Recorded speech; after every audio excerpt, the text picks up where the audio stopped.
If you asked a Formula One fan what they thought was the most controversial moment in F1 history, they might mention the two-lap race at Spa in 2021, the title decider at Abu Dhabi that year, or maybe the Crashgate incident in 2008.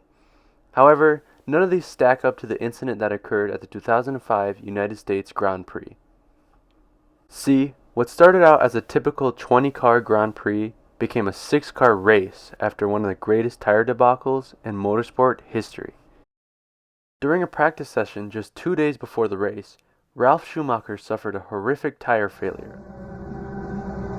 Teammate Ralf Schumacher slammed into the wall at turn 13 due to another left-hand rear tyre failure. Thankfully, he did not suffer any major injuries, but he was no longer able to compete on Sunday. Toyota sent out their reserve driver, Ricciardo Zonta, to replace him. However, during a later practice, Zonta also suffers a tire failure, but this time not as consequential as the first. Other teams reported tire issues as well, which raised concern for safety. But why was this happening? To understand the circumstances, we need some context to what made the 2005 Formula One season different. The first change was the tire regulations. Unlike today, where Pirelli is the sole supplier of tires for all the teams, there was a tire war within Formula One, where the teams could choose between two tire suppliers, Michelin and Bridgestone. 7 out of the 10 teams opted for the Michelin tire, including Toyota, McLaren, Williams, BAR, Red Bull, Renault, and Sauber. And the other 3 teams opted for the Bridgestones, including Minardi, Jordan, and most notably, Ferrari. Ferrari had had a successful partnership with Bridgestones from 2000 to 2004, winning the championship with Michael Schumacher 5 years in a row. This prompted the second and most important tire regulation for the 2005 season, which was that the teams were only allowed one set of tires for the whole race. This challenged the tire companies to not only produce the fastest tire, but also one that was reliable enough to withstand the whole race since they could no longer be replaced during the race. The difficulty of this challenge was proved at that year's European Grand Prix, when Kimi Räikkönen lost an almost certain race win because of a tire failure. He's under real pressure. There goes the tire, let's go. He just misses the VAR, and I said he should have pitted. I told you he would have got a podium if he'd pitted, instead of which he's going to get absolutely nothing. The second problem was the track itself. Formula One had raced at Indianapolis since 2000 with no problems. So what was it about the 2005 season that made it so challenging? Well, after the 2004 season, the people at Indianapolis decided that it was time for a resurfacing of the track. To do this, they opted for the diamond grinding method, which has many benefits. Firstly, it removes any small bumps in the pavement, which also helps make the track grippier for the cars. And lastly, it helps with water drainage in the event of rain. So diamond grinding seems like the perfect choice, right? Well, it would have been if all the teams had opted for the Bridgestone tires. See, Bridgestone's American counterpart, Firestone, was the sole supplier of the American series IndyCar. In preparation for the infamous Indy 500, Firestone had got hours of testing in and gathered a lot of data that Bridgestone could use in preparation for the Grand Prix. However, Michelin had access to no data, meaning that they went into the race weekend completely blind. As soon as Michelin realizes the problem, they immediately order to have sets of harder tires to be shipped out to the racetrack. However, another day goes by, and after Saturday, those tires prove to be insufficient as well. At this point, it is impossible for Michelin to ship in and test other tires in time, and they stated that they could not guarantee the safety of the driver if they drove for over 10 laps on one set. So they scrambled to find a solution.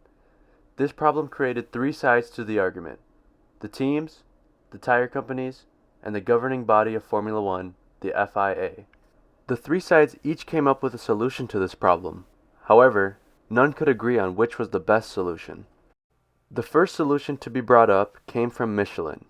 They suggested that a chicane be put in right before turn 13 so that the cars would go around the problematic corner at a slower speed, meaning less wear on the tires. All the teams, including Bridgestone runners, agreed to this condition, except Ferrari team principal Jean Todt, who disagreed because he believed that it was unfair that the Bridgestone cars' performance would be compromised for the Michelin ones.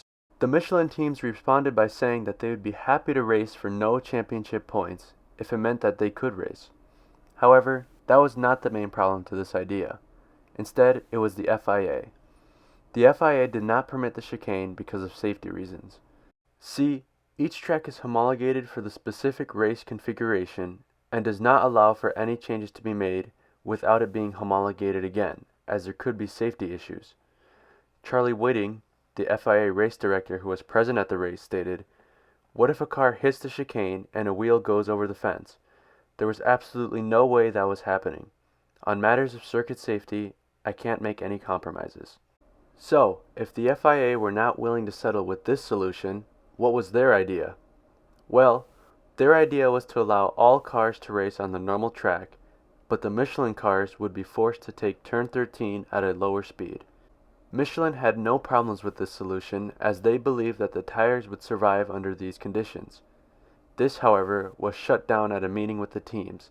They all agreed that this would be dangerous, as explained by commentator Martin Brundle. Racing, that'll be dangerous in itself. If they slow down through that corner, well, how slow is slow? And what about the other cars coming steaming through there full throttle on the Bridgestone tyres? And they'll also be maybe 100 miles an hour slower over this start-finish line where I'm standing if they come off that corner at half speed.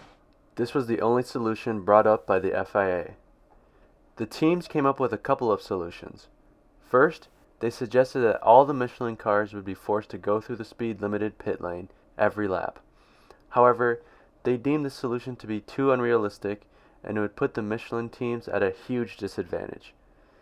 Their second solution was to get the FIA to make an exception to the no tire changing rule and make the Michelin teams pit every 10 laps to change tires.